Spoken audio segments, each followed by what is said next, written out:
Entrons un peu dans la parole de Dieu rapidement pour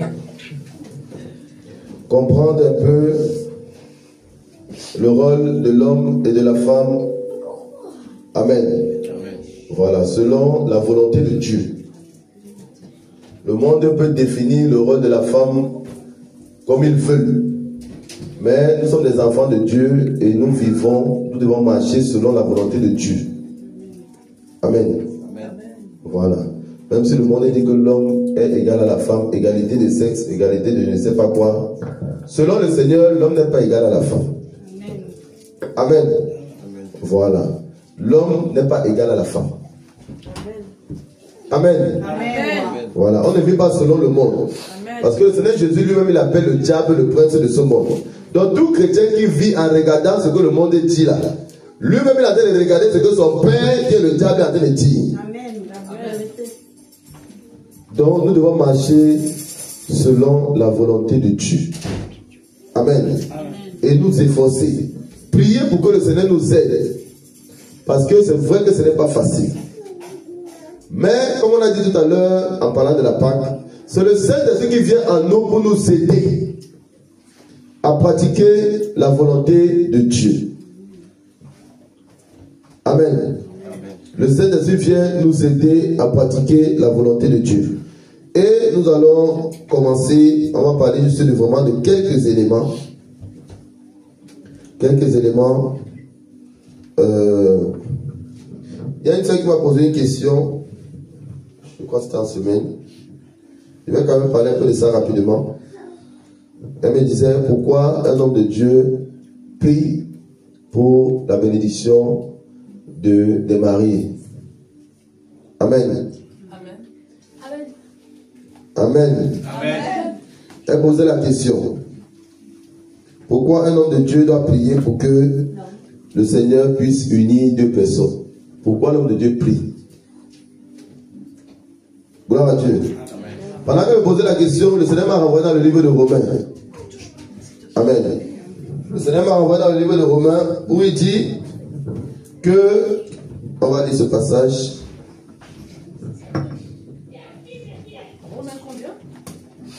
Le Seigneur m'a renvoyé dans le livre de Romains, chapitre 13. On va lire le verset 1 à 2. Je vais le lire par la grâce du Seigneur pour aller un peu rapidement. Que toute personne soit soumise aux autorités supérieures, car il n'y a point d'autorité qui ne vienne de Dieu. Et les autorités qui existent ont été instituées par Dieu. C'est pourquoi celui qui s'oppose à l'autorité résiste à l'ordre que Dieu a établi. Et ceux qui résistent attireront une condamnation sur eux-mêmes. Amen. Amen. Toutes les autorités ont été instituées par Dieu. Même lorsque quelqu'un devient président de la République sur cette terre, malgré le fait que le diable est le bon de ce monde, c'est Dieu qui a permis. C'est pour ça que dans un pays, un chrétien se doit de respecter les lois du pays où il habite. Tant que ces lois ne sont pas en contradiction avec la parole de Dieu. Toutes les autorités doivent être respectées par un enfant de Dieu. Amen. Et le Seigneur m'expliquait qu'il y a trois dimensions, il y a trois autorités dans l'air de l'esprit. Dans le cadre du mariage, parce que la question est posée dans le cadre du mariage, pourquoi nous devons prier? C'est vrai qu'elle n'a pas encore parlé de ça, c'est bien d'en parler. Peut-être qu'il y en a, parce qu'il y en a peut-être qui ne comprennent pas. Dans le cas du mariage, le Seigneur demande que l'homme doit d'abord faire le premier pas. Pourquoi? Parce que dans la Genèse, quand le Seigneur a formé Adam, et que Adam lui-même a dit que parmi tous les animaux, toutes les créatures, lui ne voit pas avec qui il peut marcher, avec qui il peut être complice, avec qui il peut mener toute sa vie. Voilà. Bon, le Seigneur a dit qu'il n'est pas bon que l'homme soit seul. Et c'est pour ça que le Seigneur dit, asseyez-vous, c'est pour ça que le Seigneur dit, je vais lui faire une aide semblable dans le livre de Genèse. Et même lorsque le Seigneur a endormi Adam, il a pris sa côte pour fabriquer, pour former Ève. Bon, le Seigneur n'a pas obligé Adam à rester avec Ève. La parole de Dieu dit qu'il amena Ève vers Adam. Tout comme les animaux étaient là. Les animaux qui étaient là, c'est Dieu qui les avait amenés vers Adam pour dire qu'il faut donner leur nom. Le Seigneur a amené les animaux vers Adam pour donner le nom. Mais lui, il a dit qu'il ne voit pas sa côte. Donc le Seigneur a formé sa côte. Et quand il a amené alors Ève vers Adam, il a dit, cette fois-ci, voici alors celle qui est os de mes os, chair de ma chair. Donc lui-même il a accepté. On n'a pas forcé. Amen. Tout comme moi j'ai accepté d'épouser ma femme, on ne m'a pas forcé. Mais quand tu acceptes la faut assumer. Quand tout va bien, il faut assumer. Quand il y a les difficultés, il faut assumer. Tu as accepté. Dieu ne t'a pas forcé. Ce que Dieu demande de faire dans sa parole, il faut assumer de faire ça. Amen. Si tu te dis enfant de Dieu, tu dois t'efforcer à pratiquer la parole de Dieu. Et le Saint-Esprit est là pour nous aider. Ça ne va pas, on prie. On prie, on crie au Père, afin qu'il vienne nous aider à pratiquer sa parole. Parce qu'il nous a créés pour pratiquer sa parole. Amen. Donc, le Seigneur m'expliquait, c'est Adam qui a validé le choix. Amen. C'est pour ça que, dans le cas du mariage, généralement, c'est l'homme qui va dans la famille de la femme. En allant dans la famille de la femme, il a dit que c'est moi qui choisis. Amen. Il a dit que c'est moi qui choisis. Maintenant, il y a 3 dimensions d'autorité. La première autorité est l'autorité naturelle de la femme. Puisque l'homme va vers la femme, il faut qu'il ait l'accord de toutes les autorités. Amen. C'est normal. Quand tu veux faire quelque chose dans une ville, il faut avoir l'accord de l'autorité de la ville. Sinon, tu ne peux pas aller faire ce que tu veux. Tu ne peux pas entrer dans une ville, tu fais ce que tu veux. Il faut que tu marches en accord avec ce que l'autorité de la ville a défini. Donc, il faut avoir le OK de l'autorité de la ville pour faire quoi que ce soit. Quand tu vas faire une manifestation dehors dans la rue là, on dit qu'il faut d'abord envoyer un courrier là-bas, tu demandes la permission. Quand on te dit OK, tu vas faire. C'est la même chose. L'autorité naturelle de la femme, c'est la famille d'où elle vient. La famille de naissance. C'est pour ça que l'homme va d'abord premièrement vers la famille de la femme pour avoir leur accord. Pour que la famille dise, nous sommes d'accord, tu peux l'épouser. Là, tu as le OK de la première autorité qui est l'autorité naturelle de la femme. Maintenant, il y en a qui disent que quand tu as doté ta femme, tu l'as mariée, tu peux aller coucher avec elle. Non. Pourquoi non? Parce que ils sont dans la lettre.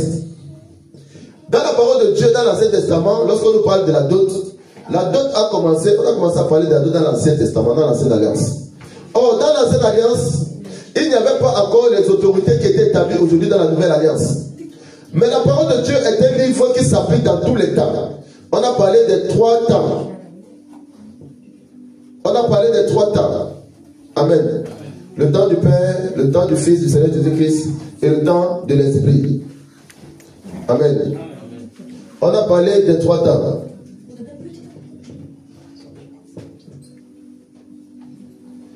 On a parlé des 3 temps. Amen. Or, la parole de Dieu, c'est pour tous les temps. Au temps de l'Ancienne Alliance, il n'y avait pas de maire. Je ne sais pas si on se comprend. Il n'y avait pas de maire, il n'y avait pas de mairie.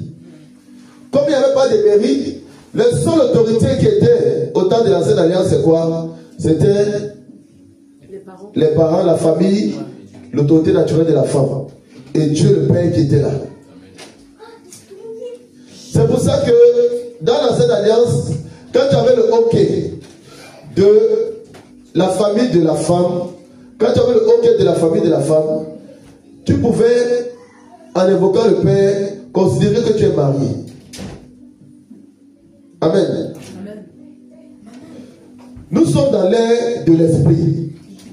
Le Seigneur dit dans l'ère de l'Esprit dans la Nouvelle Alliance, il a là le livre de Romains, c'est là dans la Nouvelle Alliance. Il a dit respectez toutes les autorités. Parce que toutes les autorités viennent de lui.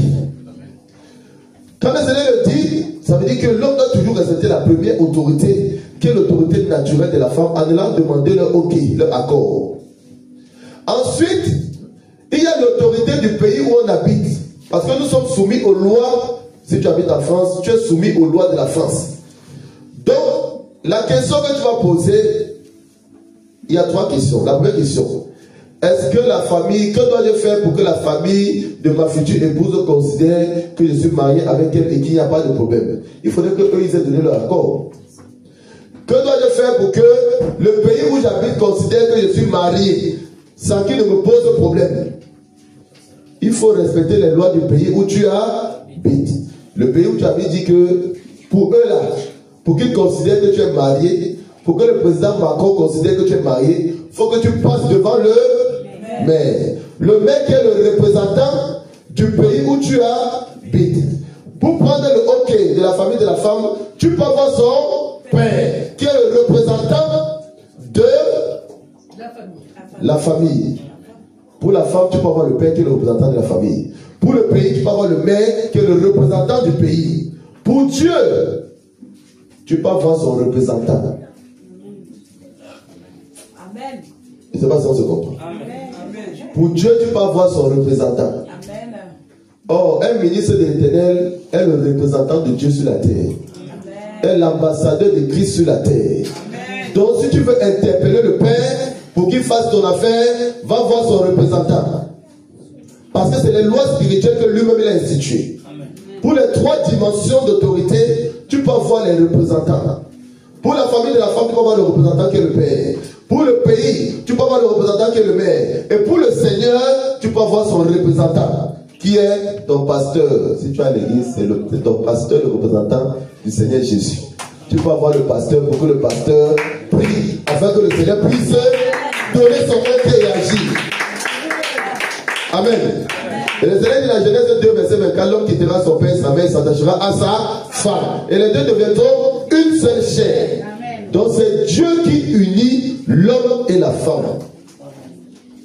Amen. Mais pour que Dieu le fasse, il faut aller vers son représentant. Pour respecter la 3e autorité, qui est l'autorité suprême, le Seigneur Jésus-Christ. Mais sans avoir fait la dot mariage, il ne faut même pas aller devant Dieu. Parce que tu es dans le péché. Tu vas dans le péché, tu vas devant le Seigneur. Lui dit la prière de Jésus c'est une abomination. Donc tu vas venir là, étant dans le péché, tu demandes de venir travailler pour t'unir avec ta compagne ou ton compagnon. C'est pas possible. Amen. Amen. C'est pour ça que le Seigneur unit ses enfants.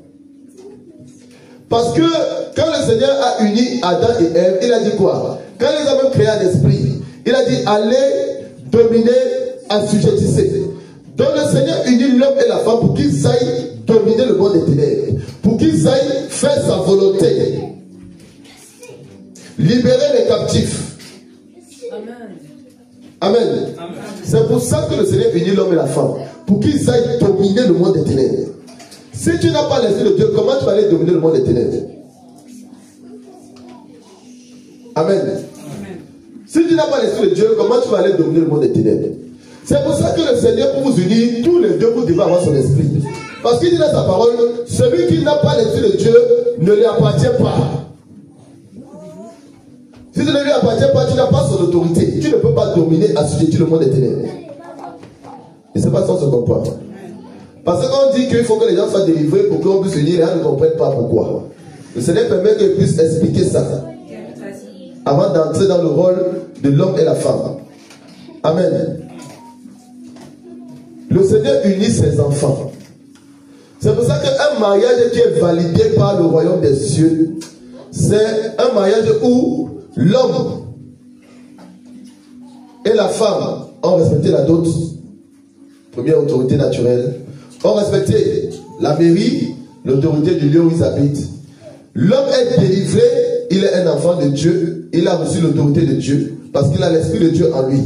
La femme est délivrée, elle est enfant de Dieu, elle a l'esprit de Dieu, donc elle a reçu l'autorité de Dieu. Les deux, chacun ayant reçu l'autorité de Dieu, et étant des enfants de Dieu, le Seigneur peut maintenant les unir, à condition que l'homme de Dieu aussi qui vient prier, qui vient appeler le Seigneur, lui aussi est le Saint-Esprit et que lui aussi est l'autorité de Dieu. Amen. L'homme, la femme, le pasteur, chacun étant enfant de Dieu, chacun ayant le Saint-Esprit, chacun étant en robe blanche dans le spirituel. Dites fils, fille du royaume des cieux. Ce n'est que dans ça que le Seigneur peut prendre plaisir à descendre et prendre maintenant l'homme et la femme lorsque le pasteur commence à prier et les unir dans le spirituel. Parce que si le Seigneur regarde, il voit que le pasteur qui a été appelé là derrière, lui, il est rempli de démons. Bon, il faut m'expliquer comment Dieu va venir travailler.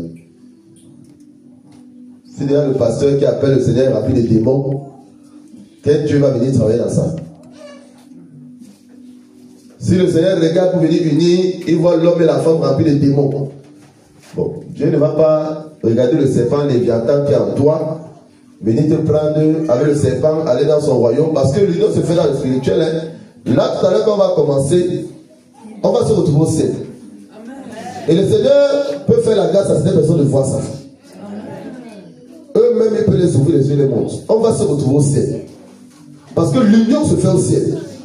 Donc, si quelqu'un a Léviathan en lui, il faut me dire comment le Léviathan va se retrouver au ciel pour faire union de mariage. Il faut m'expliquer. Si ton âme est souillée, le Seigneur dit dans l'Apocalypse,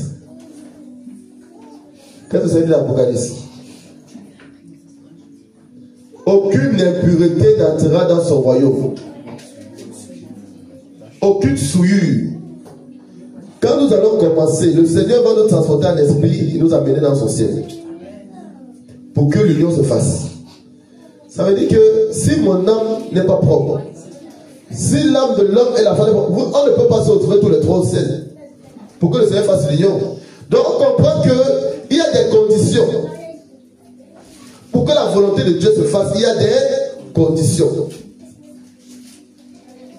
Le Seigneur permet que je parle de ça pour que tout le monde comprenne. C'est spirituel. Le mariage est spirituel. Le mariage n'est pas quelque chose de physique. C'est très spirituel. Et ça, c'est le troisième mariage par la grâce de Dieu. Les deux derniers mariages, le Seigneur a ouvert les yeux à la personne même qui s'est mariée pour montrer comment il se retrouve au ciel. Amen. Parce que quand le Seigneur unit, lui-même il confirme l'union en manifestant sa présence. Lui-même confirme qu'il est en train d'unir. Soit par les visions, soit par son esprit descend même sur les mariés. Son esprit descend et les mariés ressentent son esprit. Parce qu'il est en train de travailler et d'opérer dans le spirituel. Donc, si ton âme est souillée, tu ne peux pas te retrouver devant le trône de l'Éternel en train d'être uni. Ce n'est pas possible. Tu ne peux pas entrer là-bas. Amen. C'est pour ça qu'on a besoin de passer par une délivrance. Par une délivrance. Et je vais continuer en déclarant normalement ce qui devait être le mot de fin. Le Seigneur dit dans sa parole que l'homme ne sépare pas ce que Dieu a uni. Amen. Le Seigneur dit que l'homme ne sépare pas ce que Dieu a uni. Ça veut dire quoi? Il n'y a pas de divorce possible. Toi-même, tu ne peux pas te séparer de ta femme. Acclame le Seigneur. Le Seigneur dit que l'homme ne sépare pas ce que Dieu a uni. Quand Dieu agit et qu'il t'unit avec ta femme, toi-même, tu ne peux pas te séparer d'elle. Tu te sépares d'elle, tu as été péché. Parce que ce que Dieu a uni, personne ne peut séparer. Vous ne pouvez pas vous retrouver devant un juge en train de dire que bon, on va divorcer ce que le diable a mis pour m'aider les enfants de Dieu dans le péché. On va divorcer, après chacun vit sa vie. Non, non, Dieu n'est pas dedans. Un enfant de Dieu fait ça, il ne part pas au ciel. S'il veut, il prie, le toit souffle. S'il veut, il va construire les églises dans tout le monde entier. Il fait l'œuvre de Dieu comme il veut, avec tout ce qu'il a. Il divorce de sa femme, il n'est pas possible. Amen. Amen. Quand le Seigneur unit, il unit jusqu'à ce que lui-même vienne rechercher son église sur la terre. Personne ne peut séparer ce que Dieu a uni. Même pas toi qui es mari. Tu ne peux pas. Combien de fois alors un juge que vous ne connaissez même pas, que vous allez le voir pour dire qu'il vous sépare? Amen. Amen. Tout ça fait partie des choses du monde. Le divorce, tout ça, ça fait partie des choses du monde. Et le Seigneur ne veut pas que l'on prenne part à ce genre de choses. Tout ce qui est élevé dans le monde, qui est en désaccord avec la parole de Dieu, un chrétien ne doit pas pratiquer ça. Comme une soeur m'avait dit à l'époque qu'elle avait porté plainte à un homme de Dieu. Vous voyez que ma soeur, les chrétiens ne portent pas plainte. On va aller porter plainte. On va les pardonner, on va dire que je vais aller porter plainte. Amen. Voilà. Donc nous allons voir la parole de Dieu. Le Seigneur pouvait permettre qu'il explique d'abord cette base-là de sainteté. Dieu est saint. Dans tout ce qu'il fait, il faut la sainteté. Quand il n'y a pas la sainteté, il n'est pas là. Amen. Quand il n'y a pas la sainteté, Dieu n'est pas là. Si vous voulez vous le chercher, si vous voulez vous faire des cérémonies, du théâtre, faites ce que vous voulez, appelez même son nom, dites que vous avez uni les hommes, faites ce que vous voulez, il n'est pas là. Amen. Voilà, donc nous allons voir maintenant le passage dans le livre de Éphésiens, chapitre 5. Pour parler maintenant du rôle de l'homme et de la femme. Éphésiens chapitre 5.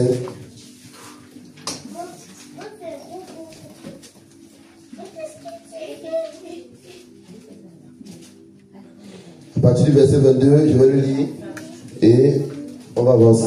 Chapitre 5, verset 22. Éphésiens chapitre 5 à partir du verset 22. Là, c'est ce que Dieu demande à l'homme et ce que Dieu demande à la femme. Dieu vous unit pour que vous puissiez le servir. Pour que vous puissiez aller dominer le monde des ténèbres. Assujettir le monde des ténèbres. Mais Dieu a donné un rôle à chacun. Amen.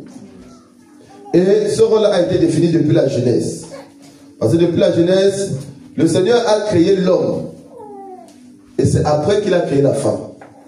Et pour créer la femme, il a pris une partie de l'homme, la côte de l'homme, pour former la femme. Amen. Amen. Donc depuis la Genèse, le Seigneur était déjà en train de définir les positions de chacun. L'homme est en premier et la femme est en second. L'homme n'est pas égal à la femme. Donc femme là, l'homme, ton mari, c'est pas ton égal. Je dis la parole de Dieu. Ton mari, c'est pas ton égal. Amen. C'est ton chef. Amen. Amen. Voilà. Donc on va commencer le rôle de l'homme et la femme selon la parole de Dieu. Éphésiens chapitre 5 verset 22. Le Seigneur dit: femmes, soyez soumises à vos maris comme au Seigneur. Vous savez, c'est pas facile. Les femmes oublient souvent ça. Dieu demande à la femme d'obéir à son mari comme elle obéit à Dieu. Ça veut dire que si tu te plains devant ton mari, là, le comportement que tu as devant ton mari, il faut considérer que si tu as fait faire ça au Seigneur. En fait, c'est ce que le Seigneur veut dire. Parce que dans la maison, l'homme est le représentant de Dieu. Tout comme à l'église, le responsable, le pasteur, est le représentant de Dieu à l'église. Amen. Le pasteur est le représentant de Dieu à l'église. Et l'homme est le représentant de Dieu dans le foyer. Amen. Donc le Seigneur dit: femmes, soyez soumises à vos maris comme au Seigneur. Bon, une parenthèse. Certains disent que, parce que c'est que femmes, soyez soumises à vos maris comme. Il y a dit que femmes peuvent avoir plusieurs maris. Donc je fais une parenthèse. Une femme ne peut pas avoir plusieurs maris. Un mari ne peut pas avoir plusieurs femmes. Dans la Genèse, là, Dieu n'est pas allé former deux femmes pour amener vers Adam. Il a formé une seule femme. Amen. Et dans la nouvelle alliance, le Seigneur dit que chaque femme est son mari et que chaque mari est sa femme. Donc un mari, une femme, un mari. Amen. Donc le Seigneur dit: femmes, soyez soumises à vos maris comme au Seigneur. L'attitude que tu as envers ton mari, il faut te poser la question: si c'était Jésus, tu devais avoir la même attitude. Si c'est non, ça veut dire que tu as atteint les péchés. C'est simple. Si on veut dormir, on se lève, on marche un peu, on saute un peu. Amen. Amen. l'attitude que tu as envers ton mari, il faut te poser la question. Si Jésus descend et se met devant toi, est-ce que tu auras la même attitude? Si ta réponse est non, c'est que tu es en train de pécher. C'est que tu n'es pas soumise. Amen. On parle de la parole de Dieu. J'arrive sur les hommes après. La parole de Dieu va arriver sur les hommes. Nous sommes d'abord sur les femmes. Amen. Donc le Seigneur attend de la femme une soumission. Pourquoi? Parce que dans l'esprit, le diable attaque beaucoup la femme. Beaucoup même. Même dans le jardin d'Éden, il est passé par la femme. Quand on dit ça, bon, les femmes ont dit que les hommes là, vous avez aucun problème avec les femmes. Mais dans l'esprit, il va expliquer ça d'abord dans l'esprit avant de venir maintenant sur le côté un peu charnel. Redescend d'abord dans l'esprit. Dans l'esprit, dans un foyer, le diable attaque. Bon, je vais expliquer ça pour moi. Dans la Genèse, dans le jardin d'Éden, la femme était celle qui avait la plus faible connaissance de la parole de Dieu. La plus faible connaissance de Dieu. C'est pour ça que le diable est passé par la femme pour faire tomber les deux. Dans un foyer, le diable attaque la personne qui a la plus faible connaissance de Dieu. Donc ça peut être l'homme comme ça peut être la femme. Dans l'esprit. Amen. Le Seigneur a besoin de connaître. Ça ne veut pas dire que dans une maison, le diable va passer par la femme. Hein? Non, non. Il peut passer par le mari. Si dans un foyer, la femme est celle qui marche par l'esprit et que l'homme est charnel, le diable va passer par l'homme pour faire tomber le foyer. Amen. Dans l'esprit, c'est ça. Maintenant, revenons un peu dans un cadre charnel. Parce que quand on dit mariage, il y a un côté charnel qui agit. Parce que sentiment là, c'est charnel. Sentiment là, quand tu dis que tu aimes ta femme là, c'est charnel. C'est pour ça que c'est très compliqué. Quand tu as ta femme en face, ton mari en face, ce n'est pas facile. Parce que tu as un côté de ta chair qui s'exprime. Amen. Amen. C'est pour ça qu'on dit que tu peux marcher avec quelqu'un t'insulte. Ça ne te fait rien. Mais si ta femme t'insulte, ça va bien te faire mal. Bon, mon frère était dans le concubinage avant, il peut confirmer. Quand la personne avec qui tu vis dans la même maison t'insulte, ça te fait plus mal que quand quelqu'un dans la rue t'insulte. C'est ça, mon frère, mon frère. C'est vrai. Parce que tu aimes la personne avec qui tu vis. Amen. Donc quand tu aimes la personne avec qui tu vis, ça te fait plus mal quand cette personne t'offense. C'est un peu comme quand tu aimes vraiment quelqu'un, même dans ce monde ici. Quand cette personne-là te blesse, ça fait plus mal. Amen.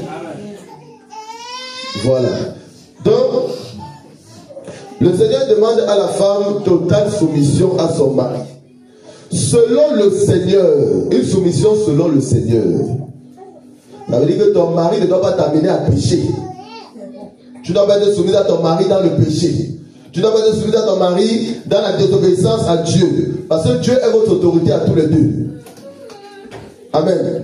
Dans un pays, quand le président donne une directive, quand le président impose une directive, le maire ne peut pas venir dire qu'il refuse ça, il donne autre chose. Imagine, le président Macron dit, si vous sortez là, ne mettez pas le bleu. Celui qui met le bleu, je donne l'ordre à policier de tirer sur lui. Bon, si le maire d'établi dit que, moi j'ai dit qu'il faut mettre le bleu, tu sors. Tu vas mettre le bleu, tu vas sortir. Est-ce que tu vas mettre le bleu, tu vas sortir?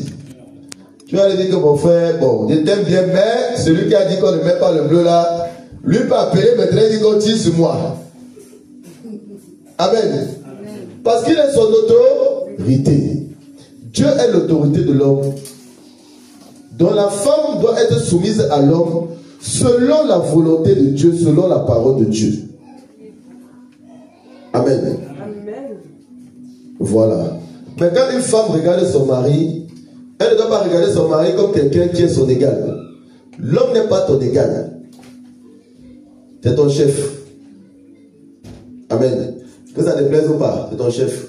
Si tu veux, tu te fâches, si tu veux, ça t'énerve, mais c'est Dieu qui dit que c'est ton chef. Et c'est Dieu qui vous a créé tous les deux. Amen. Donc c'est ça. Totale soumission. Quand l'homme parle, la femme obéit. Si l'homme te donne des directives, si tu n'es pas d'accord, il faut lui parler dans l'amour. Peut-être qu'il peut se tromper, c'est un être humain. Même si se trompe, il faut lui parler. Il faut lui parler, il faut lui parler. S'il n'écoute pas, il faut aller prier. Amen. Mais il ne faut pas discuter, entrer dans les querelles parce qu'il ne fait pas ce que toi tu dis. Même si tu sais que tu as raison. Amen. Amen. Même si tu as raison.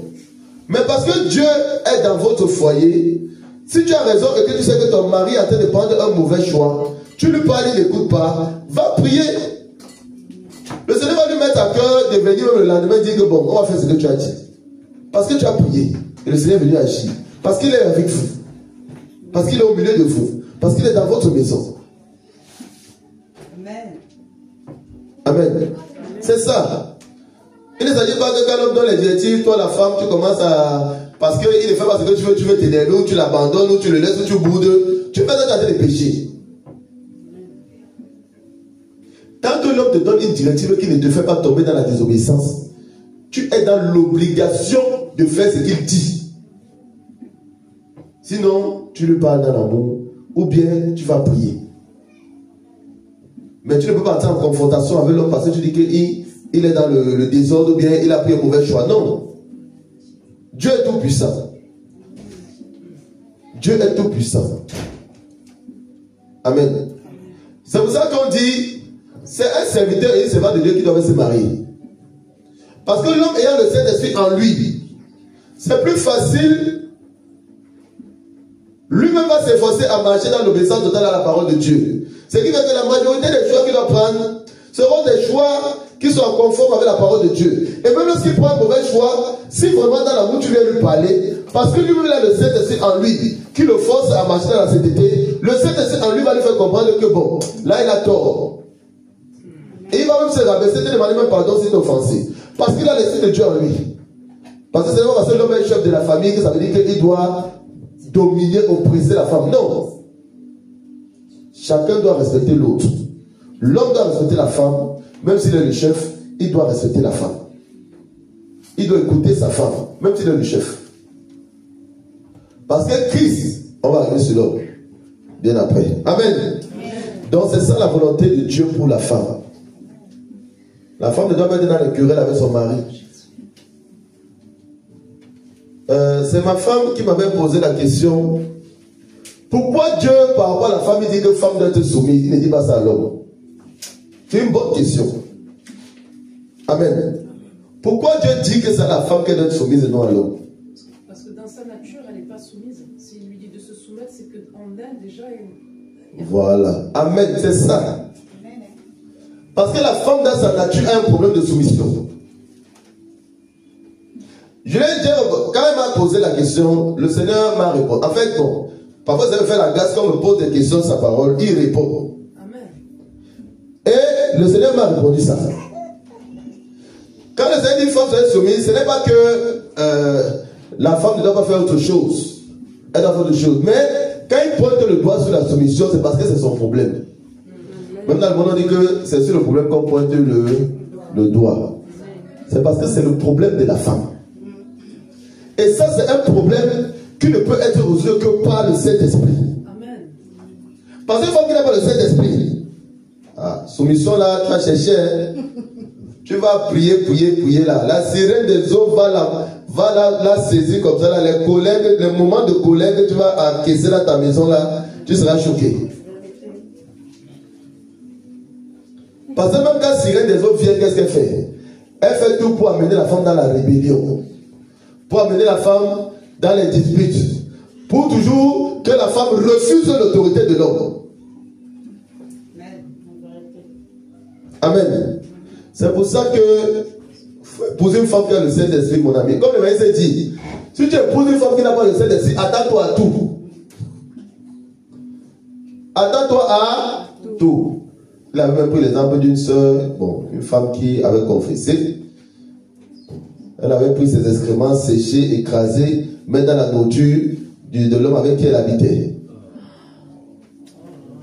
Quand tu épouses une femme qui n'a pas le Saint-Esprit, attends-toi à... Elle peut même t'empoisonner. Parce qu'elle est guidée, dirigée par les démons. Et quand ces femmes-là, c'est sirènes des eaux qui courent d'abord pour entrer. Dans le foyer, c'est les disputes, c'est les problèmes, c'est la colère, c'est ça, le désordre, des bagarres. Donc, comme le verset dit, si tu veux dormir tranquille, épouse une femme qui a le Saint-Esprit. Même si vous avez les problèmes, quand tu as une femme qui a le Saint-Esprit, même si vous disputez, même si vous sentez qu'elle a des conversations, elle-même va aller demander d'abord pardon au Seigneur. Avant que toi aussi tu vas aller demander même pardon dans ton coin. Parce que le Saint-Esprit à chacun va vous obliger à aller demander pardon. Amen. Et quand vous allez vous retrouver, vous allez échanger maintenant tranquillement. Parce que le Saint-Esprit vous a déjà conduit chacun dans un acte de repentance. Pour que les ténèbres ne se saisissent pas de ça pour vous détruire. Amen. Amen. Tous les couples vivent ça. Il n'y a pas de foyer où tout se passe toujours bien. Que vous ayez le Saint-Esprit ou pas, que vous ayez le Saint-Esprit ou pas, il n'y a pas de foyer où tout va toujours bien. Ça n'existe pas. Moi-même là, dans mon foyer, parfois, avec ma femme, on n'est pas d'accord. Mais parce qu'on a la grâce d'avoir le Saint-Esprit en chacun. Quand il y a des situations, parfois même, avant qu'on se retrouve pour parler, elle-même elle est même en jeu de repentance. Ils sont sans se comprendre. Elle-même elle entre déjà en jeu de repentance. Parce que le Saint-Esprit met ça dans son cœur. Moi-même là, je suis allé me repentir. C'est comme ça que le Seigneur sauve les foyers. C'est pour ça qu'il faut le Saint-Esprit dans un foyer. Parce qu'il y aura toujours, là où il y a déjà deux personnes, il y aura toujours des situations où vous n'allez pas vous entendre. Vous ne pouvez jamais être d'accord sur tout. Ça n'existe pas. D'ailleurs que parfois avec nous-mêmes on a du mal à être d'accord. Comme les fois d'accord, quelqu'un qui vient s'en rajouter. C'est Christelle. C'est vrai, parfois tu veux faire un choix, tu ne sais même pas comment faire. Imagine alors quelqu'un qui va encore rajouter aussi sa part dedans. C'est compliqué. C'est pour ça qu'il faut le Saint-Esprit dans un foyer. Sans le Saint-Esprit, c'est compliqué. Mais quand ta femme a le Saint-Esprit, quand tu as le Saint-Esprit, même dans des moments d'épreuve où c'est compliqué, vous allez prier, demander à Dieu, vous allez parler, vous allez échanger, vous allez prier, parfois même ensemble, pour remettre ce sujet-là, cette situation-là entre les mains du Seigneur. Vous allez tous les deux fléchir genoux. Le Seigneur dit, si deux personnes seulement s'accordent et me demandent quelque chose, je les exauce. Donc comprenez que dans votre maison, Frère Prosper et la sœur Noadia, s'il y a une situation qui ne va pas, si tous les deux, d'un commun accord, vous vous mettez à genoux et vous parlez au Seigneur, il va faire. Parce qu'il est fidèle à sa parole. Peu importe ce que vous allez vivre comme moment difficile, comme épreuve. Amen. Dans le monde, on dit que le bonheur comme le malheur. Mais en tant que chrétien, il n'y a pas de malheur. Parce que les moments difficiles, c'est des épreuves pour nous faire grandir dans l'esprit. C'est pour ça qu'il dit que même dans les moments difficiles, parce que quand tout va bien, bon, tout le monde est content. Mais dans les moments difficiles, là, il faut savoir garder sa place. C'est quand tu sais garder ta place dans les moments difficiles que vous avancez. Donc, dans les moments difficiles, femme, il faut savoir garder ta place. Homme, il faut savoir garder ta place. Chacun respecte l'autre. Chacun considère l'autre. Chacun aime l'autre. Et la femme reste à ta place de soumise. L'homme reste à ta place de chef de famille. Amen. Amen. Parce que quand le diable entre, c'est pour en fait détourner ce rôle-là. Cette place-là. La première chose quand le diable vient dans un foyer, c'est pour changer ce rôle. C'est le travail du diable dans chaque couple, dans chaque foyer. Et dans les foyers véritablement chrétiens, donc dans les foyers, il y a le Saint-Esprit. Parce que là, il y a le Saint-Esprit, il a renversé. Il a déjà renversé, avant même que vous ne... Il a déjà renversé tout. L'homme monte sur la femme, la femme monte sur l'homme, elle crie sur l'homme. Il a tout renversé. Mais là, il y a le Saint-Esprit. Lui, il bagarre à renverser ça. C'est pour ça que la femme peut parfois manifester des comportements où elle n'est pas à son poste, à son rôle. L'homme aussi doit comprendre ça. On va arriver sur le rôle de l'homme. On continue. Donc le Seigneur dit, Comme Christ est le chef de l'Église, qui est son corps, et dont il est le sauveur. De même que l'Église est soumise à Christ, les femmes aussi doivent l'être à leur mari en toutes choses. Il dit en toutes choses. La femme doit être soumise à son mari, comme l'Église est soumise à Christ. On dit qu'on adore Dieu. On dit qu'on aime Dieu. On dit qu'on est soumis à Dieu. On dit qu'on fait tout ce qu'il veut. C'est la même chose que la femme doit dire avec son mari. Tant que c'est dans la volonté de Dieu, tant que ce n'est pas dans la désobéissance, soumission. Ça ne va pas vous échanger dans l'amour. Ça ne va toujours pas. Il faut prier. Il faut prier. Il ne faut pas discuter. Parce que discuter là ne ramène pas la paix. Querelle, tout ça, ça ne ramène pas la paix. Quand ça ne va pas, on prie. Amen. Et quand on prie, le Seigneur fait. Tu as le Saint-Esprit. Donc, Dieu est en toi. Dieu étant en toi, il ne peut pas rester de regarder, il ne t'aide pas. Quand tu l'appelles. Amen. Amen. Il dit, demandez-moi et vous recevrez. Donc, si tu as quelque chose dans ton foyer, il faut demander à Dieu. Femme, il faut demander à Dieu. Il va te donner ce que tu veux. Parce que c'est dans sa volonté que tu demandes. S'il y a des disputes, il y a un peu des problèmes, demande à Dieu. La paix dans le foyer, c'est dans sa volonté. Il va te l'accorder. Mais il ne faut pas laisser Dieu, toi tu vas entrer dans la dispute, tu commences à bavarder. Tu commences à te chauffer. C'est que Sirène de Zo va t'envoyer les flèches de rébellion. Parce que tu es en train d'ouvrir les portes. Amen. Verset 25, le Seigneur dit, Marie, aimez vos femmes, comme Christ a aimé l'Église. Ça c'est très fort. Hein? On parle de la femme là, mais pour l'homme c'est très fort. On dit, Marie, aimez vos femmes comme Christ a aimé l'Église. Mais comment Christ aime l'Église? C'est la question que chaque mari va se poser. Comment Christ aime l'Église? Dieu a tant aimé le monde qu'il a envoyé son fils unique. Donc le Seigneur est en train de dire ici que toi, Marie, tu dois te sacrifier pour que ta femme puisse avoir le salut. Pour aider ta femme. Te sacrifier. Parce que Christ s'est sacrifié. C'est-à-dire que même si tu es chef de famille, il faut savoir aussi prendre sur toi. Parce que Christ a pris sur lui les douleurs, les insultes, les injures, la désobéissance. Il a été obéissant jusqu'à la croix.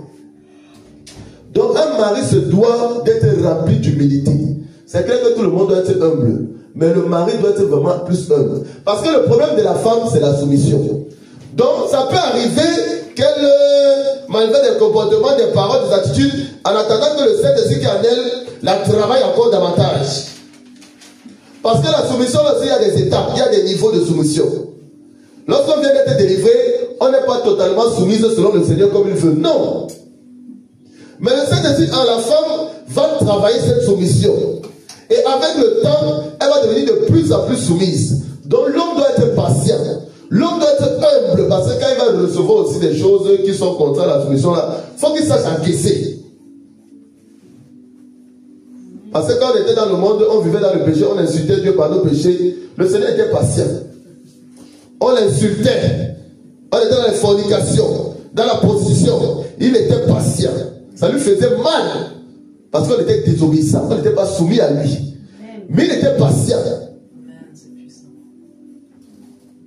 Et il agissait au fur et à mesure pour nous attirer à lui. Pour qu'on sorte de là.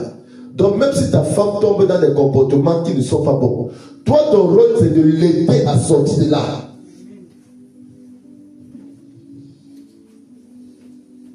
L'homme sera jugé sur comment il a veillé sur sa femme.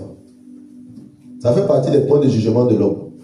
Donc un homme ne dise pas que ma femme n'a qu'à faire ce qu'elle veut. Tu dis ça du pas possible.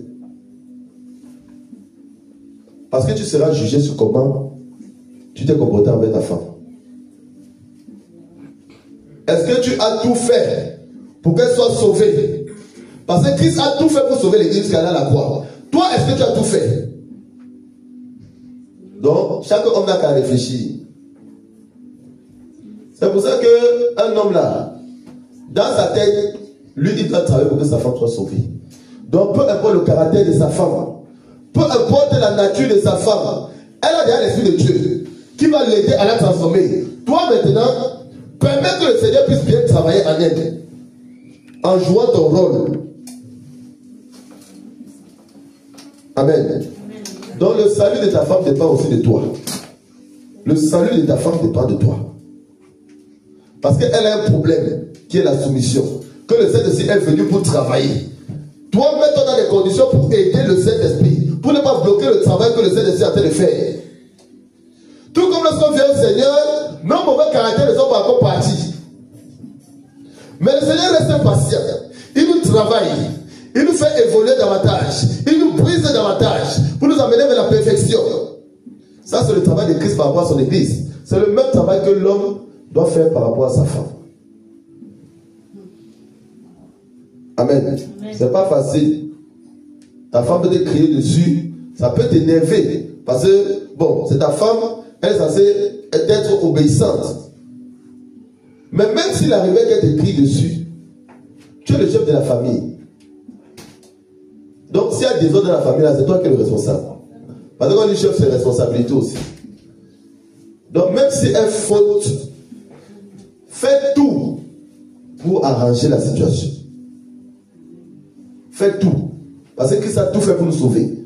Toi, tu dois tout faire pour l'aider à sortir de ce mauvais comportement. C'est très profond. Le rôle de l'homme et de la femme. C'est vraiment très profond.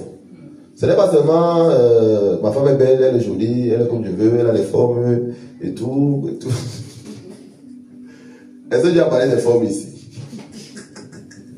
Amen. Est-ce que Dieu a parlé du physique de l'homme et de la femme ici? Donc, quand tu regardes ta femme, tu dis qu'elle est jolie, jolie, tout ça là. Moi, je dis toujours que si tu épouses un homme qui il dit qu'il t'aime parce que tu es seulement jolie, tu as les formes, tout ça là, il va te quitter. Parce que forme là, quand tu vas vieillir là, forme là ne sera plus ça. Il va aller chercher d'autres qui ont les bonnes formes comme lui il aime là. Donc, si ton mari lui regarde les formes, donc si lui est Chanel, sache que là, il va te quitter. Ou tu auras trop de problèmes parce qu'il va aller prendre des femmes dehors. Donc, on dit qu'il faut épouser un enfant de Dieu. Il faut quelqu'un qui a l'esprit de Dieu. Quelqu'un qui est touché par le Seigneur, qui a l'esprit de Dieu, qui est délivré des esprits des hommes, de séduction, qui a l'esprit de Dieu en lui. Quand il regarde sa femme, il ne voit pas seulement les formes de sa femme. Il voit d'abord plus l'esprit. Amen. Quelqu'un qui a le Saint-Esprit, même si sa femme a 90 ans, sa femme sera toujours belle. Sa femme sera... Parce que quand il regarde sa femme, il ne regarde pas le physique. Quand il regarde ma femme, il ne regarde pas le physique. En réalité. Bizarrement, même quand on était dans le concubinage, là, je lui disais ça. Parce qu'elle me demandait, bon, il y a un peu dans elle me demandait pourquoi tu m'aimes. Mais moi, ma réponse n'était jamais sur son physique. Quand tu regardes une femme, pour savoir que tu vas passer toute ta vie avec elle, si tu la regardes, tu vois seulement le physique là. D'abord, attends. Tu vas la tromper. Nous sommes les hommes, on se connaît. Si tu regardes, il faut avoir la vie. Mais si tu regardes femme là, parce que tu regardes son physique, ses formes, comme l'évangile s'est dit, si c'est forme guitare que tu regardes, elle va te jouer comme la guitare. Amen. Donc, il faut regarder l'esprit. Une femme de feu, une femme spirituelle, une femme qui marche par l'esprit. Tu regardes tout le dépôt que tu as mis en elle. Et c'est ça que tu regardes. Parce que tu sais qu'avec elle là, tu vas avancer dans la volonté de Dieu. Amen. Alléluia. Amen. Amen. C'est ça. Quand je regarde ma femme, je regarde tout ce que le Seigneur a mis en elle. Je sais qu'avec elle, on va avancer. Amen. Même si chacun, elle et moi, on a encore nos mauvais caractères. Mais Dieu est là pour nous aider parce que personne n'est parfait. Dieu est là pour nous aider. Mais le dépôt que Dieu a mis en elle, tu sais que non. Parce que Dieu a dit une aide semblable. Donc il faut que l'aide qui est à côté de toi soit solide. Si l'aide qui est à côté de toi n'est pas solide, tu ne vas pas arriver. Le Seigneur dit, allez dominer, assujettissez. Et il dit, une aide semblable qui m'a à côté de toi. Donc la femme qui est à côté de toi là, ça va être celle avec qui vous devez aller dominer, assujettir le monde des ténèbres. Amen. Et le Saint-Esprit est là pour nous travailler chacun, pour nous aider à nous améliorer. Nous faire tendre vers la perfection. C'est pour ça qu'il ne faut pas critiquer, il ne faut pas juger. Il ne faut pas dire que bon, ma femme ou mon mari, elle est mauvaise. Non. Si un comportement, dit que bon, parlez-lui par rapport à ce comportement et tout. Mais ne dis pas qu'elle est mauvaise. Non. Parce que personne n'est parfait. Personne n'est parfait. Amen. Il ne faut pas juger. Personne n'est parfait. Si tu viens juger les gens, tu peux pas aussi. Attends, tu n'es pas parfait. Amen. Peu importe ce que les gens font, il ne faut pas juger. Mais, peu importe ce que l'autre fait, considère que le Seigneur est là pour aider cette personne à s'améliorer. Et comporte-toi pour que le Saint-Esprit véritablement travaille. L'homme doit se comporter pour que le Saint-Esprit travaille davantage sa femme. Pour qu'elle soit davantage soumise. Pour qu'elle monte davantage dans l'esprit. La femme doit travailler pour que l'homme aussi soit davantage disposé afin que le Saint-Esprit le monte dans l'esprit. Comme ça, l'un veille sur l'autre. Et tous les deux, vous montez dans l'esprit. Vous vous rapprochez de Dieu. Dans la sainteté. Dans l'obéissance totale à la parole de Dieu. Dans l'intimité avec le Seigneur. Vous montez tous les deux. Vous vous entraidez et vous montez. Vous vous entraidez et vous montez. Amen.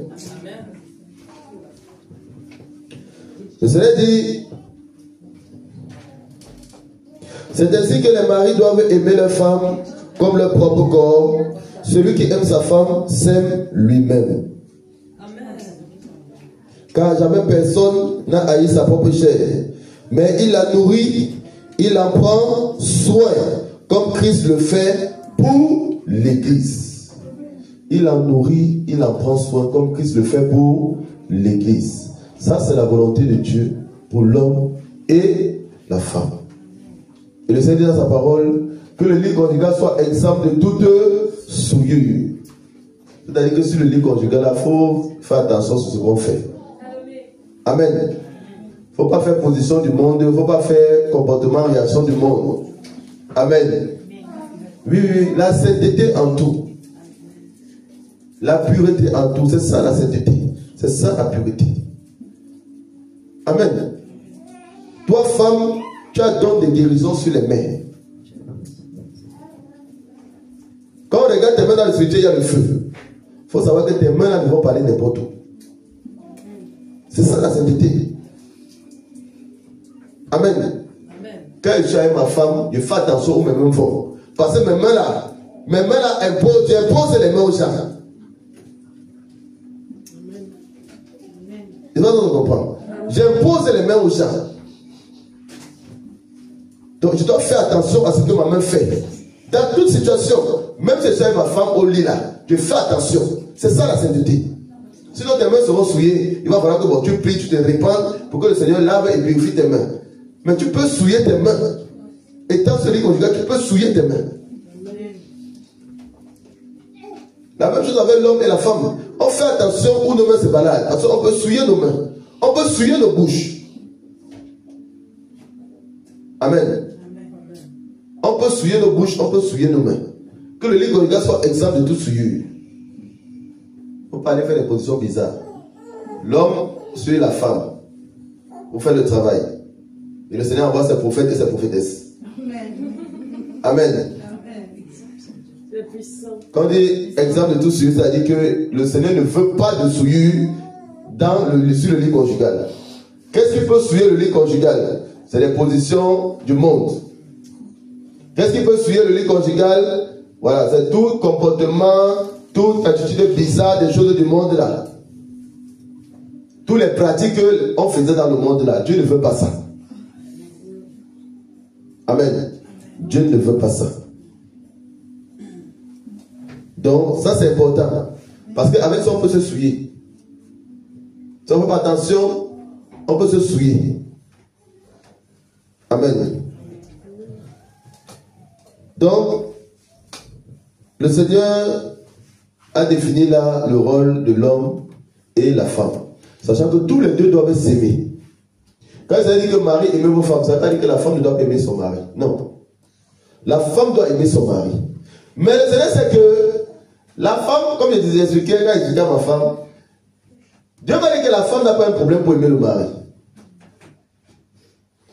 Et ça, pourquoi Dieu m'a dit, mais en fait, apparemment, les femmes, elles aiment très rapidement, facilement, elles se donnent tout entier. Qui a dit oui? Ah, ça c'est pas des gars qui dit oui.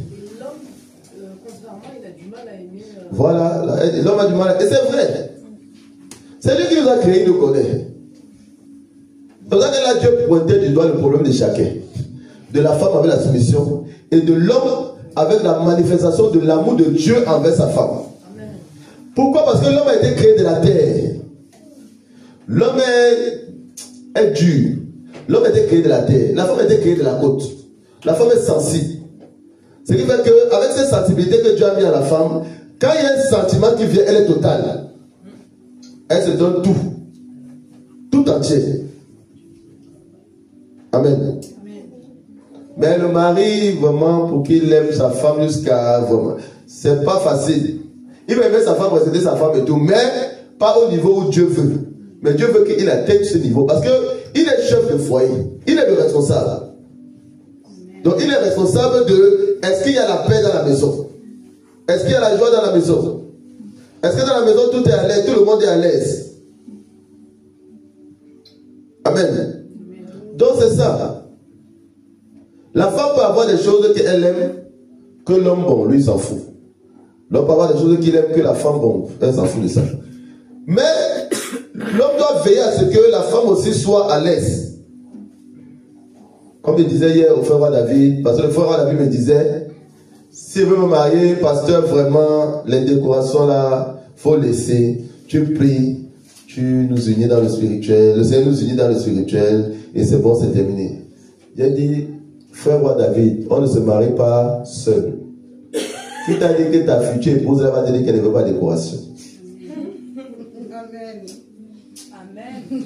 Quand elle va te dire que je veux décoration, même si toi tu t'en fous, décoration c'est pas un péché.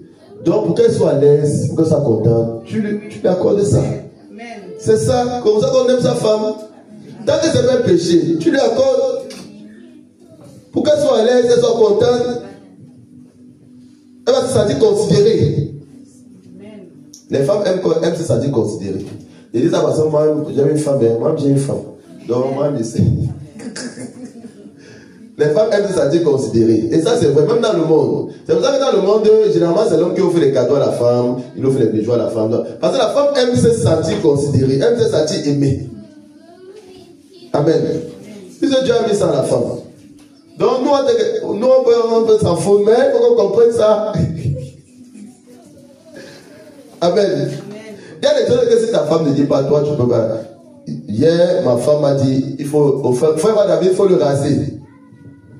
Elle dit, oh pardon, il faut que le pasteur dise que... En fait, pourquoi? Parce que moi, il m'en fout. Moi, il me rase pas. Honnêtement, je m'en fous. Mais les femmes regardent des choses que l'homme ne regarde pas. La femme va dire qu'il faut te raser. C'est pas beau, j'aime pas te voir comme ça. Il faut couper un peu les cheveux. C'est pas un péché de se raser. Il faut le faire pour lui faire plaisir. Même l'évangile Abidjan, l'évangile Abidjan, il y a des choses qu'il fait parce que sa femme a dit. Dieu me l'a dit que, pour faire plaisir à ma femme, hein, je fais aussi, c'est pas un péché. Oui, parce que sinon, bon, si ta femme parle que tu veux faire seulement ce que toi tu veux là, ça sera compliqué. Faut dire la vérité. Elle va se sentir comme si elle ne peut rien te dire. Et c'est pas bon. Faut qu'elle se sente considérée. C'est cette gymnastique-là qu'il faut pratiquer. Amen. C'est ça aussi considérer l'autre. Et ça ne doit pas porter de problème. Si ta femme te dit, l'évangéliste à Abidjan là, sa femme choisit le vêtement qu'il va mettre. Hein. Sa femme dit qu'aujourd'hui tu mets ça. Dimanche, sa femme dit que tu mets ça. Mais, c'est pas un péché. Tant que vêtement, c'est vêtement de sainteté. Il ne va pas dire non, il ne met pas ça, il met l'autre, parce que je suis chef de famille. Non. Ce n'est pas ça que Dieu demande. Ce n'est pas ça, chef de famille. Tu es chef de famille, tu as l'autorité, c'est vrai. Mais tu es aussi responsable de ta femme. Il faut aussi qu'elle se sente à l'aise. Il faut qu'elle se sente considérée, il faut qu'elle se sente aimée. C'est aussi ton rôle. Donc, quand sa femme choisit ses habits, il n'y a pas de problème. Il va lui porter, il va dimanche à l'église. Amen. Amen. Si vous avez même remarqué, depuis que ma femme est arrivée, mon habit a bien changé. Oui. Amen. C'est ça. C'est ça le rôle de la femme aussi à côté de l'homme. Hein, pour dire la vérité. Parce que l'homme ne regarde pas ça. Il y a des choses que l'homme ne regarde pas. Toi, tu peux porter peut-être un même vêtement tous les jours. Tu t'en fous. Mais quand ta femme sera à côté de toi, là, tu vas comprendre qu'elle ne s'en fout pas. Comme ce n'est pas un péché, tu fais. Mais c'est aussi bien. Parce que ma mère m'avait appelé, elle m'avait dit, est-ce que, comme elle disait que c'est une secte, est-ce que dans ta secte-là, on te pose un habillement? Je dis non, pourquoi? Pourquoi des fois tu avais deux pantalons? Elle m'avait dit ça. Pourquoi des fois tu avais deux pantalons? On te force à porter ça. Je dis non, je peux porter ce que je veux. Et pourquoi tu es toujours là avec deux pantalons? Même ma mère m'a dit ça. Quand ma femme me disait que pourquoi tu as les mêmes habits? Je dis que ah bon, c'est vrai que ma mère aussi dit ça. Donc vous voyez qu'il y a des choses que la femme voit que l'homme, bon, il peut négliger. C'est pas que l'homme a négligé, il est dans le péché. Bon, moi je porte deux habits, je suis pas dans le péché. Bon, mais pour la femme, si tu portes deux habits, peut-être pour elle c'est pas bon. Même si tes habits sont toujours propres, toujours lavés, pour elle, si tu vas se porter deux habits, c'est pas bon. Donc tu l'écoutes. Parce que c'est vrai que quand il dit, d'autres aussi pensent ça. Amen. Donc, depuis qu'elle est arrivée, mes habits ont bien changé. C'est ça. Parce que quand il y a la femme est là pour te compléter. Il ne faut pas croire que tu es parfait. La femme est là pour te compléter. Il y a des choses que toi tu ne peux pas regarder, mais la femme regarde. Parce que naturellement, comme j'expliquais à la semaine de Dieu des biens, la femme a quelque chose que l'homme n'a pas. Beaucoup de choses même. La femme, c'est la dernière créature de Dieu. Elle a des options que l'homme n'a pas. L'homme était fait de la terre. Mais la femme est la dernière créature. Même dans le monde physique, là, quand tu prends Renault, tu prends Renault Clio. La première Renault Clio, là, c'est-à-dire l'homme qui était créé là. La première Renault Clio, et tu vois la Renault Clio d'aujourd'hui, là, c'est pas pareil. La Renault Clio d'aujourd'hui a beaucoup plus d'options. C'est comme ça la femme. Mais la Renault Clio d'aujourd'hui, si tu grattes seulement un peu comme ça, tu donnes un coup de poing, le truc se plie. Pourtant, les premiers Renault Clio, tu peux cogner, tu peux donner un coup de poing, ça ne se donne pas. La carrosserie est là, comme ça, regarde. C'est ça l'homme. Mais la femme, la Renault Clio d'aujourd'hui, tu donnes seulement un peu coup de poing, ça se plie, mais elle a plus d'options. Je ne sais pas si quelqu'un comprend. Mais elle a plus d'options que la première Renault Clio. La première Renault Clio, c'est tout terrain. Il passe partout. Mais celle de maintenant, là, tu passes un peu dans les régions un peu bizarres, là, ça va se gâter. Mais elle a plus d'options. Donc il y a des choses que Dieu a mis à la femme qui n'a pas en l'homme. C'est pour ça qu'on se complète. C'est pour ça que l'homme seul dans le jardin d'Éden, il sentait qu'il y avait quelque chose qui n'allait pas. Il manquait quelque chose. Dans son quotidien, dans son adoration à Dieu, il manquait quelque chose. Amen. Il manquait sa côte. Voilà. Il manquait sa côte. Moi, si j'ai commencé à servir le Seigneur ici à Toulouse, j'étais seul, ma femme n'était pas là. Quand ma femme est venue, moi j'ai vu le changement. Quand ta côte est là, tu sais que ta côte est là. Dans tous les sens, hein. Dans ce qui est bien comme dans ce qui est compliqué, tu sais que ta côte est là. Mais c'est bien que ta côte soit là. Parce que c'est ta côte, elle fait pointe à côté de toi. Parce que vous devez avancer tous les deux. Vous devez avancer tous les deux. Donc, la femme doit supporter les mauvais caractères de son mari parce que le Saint-Esprit est en train de travailler. En supportant les mauvais caractères de son mari, elle aide le Saint-Esprit à travailler. C'est comme ça qu'il va rapidement changer. L'homme doit supporter les mauvais caractères de sa femme parce que le Saint-Esprit vient d'entrer en elle. Et le Saint-Esprit est en train de travailler. Donc on doit s'encourager afin d'avancer tous pour le ciel. Parce que le but c'est d'aller au ciel. Donc l'homme et la femme doivent s'entraider pour aller au ciel. Amen. On acclame le Seigneur pour ce message. On acclame le Seigneur. On acclame le Seigneur. On acclame le Seigneur.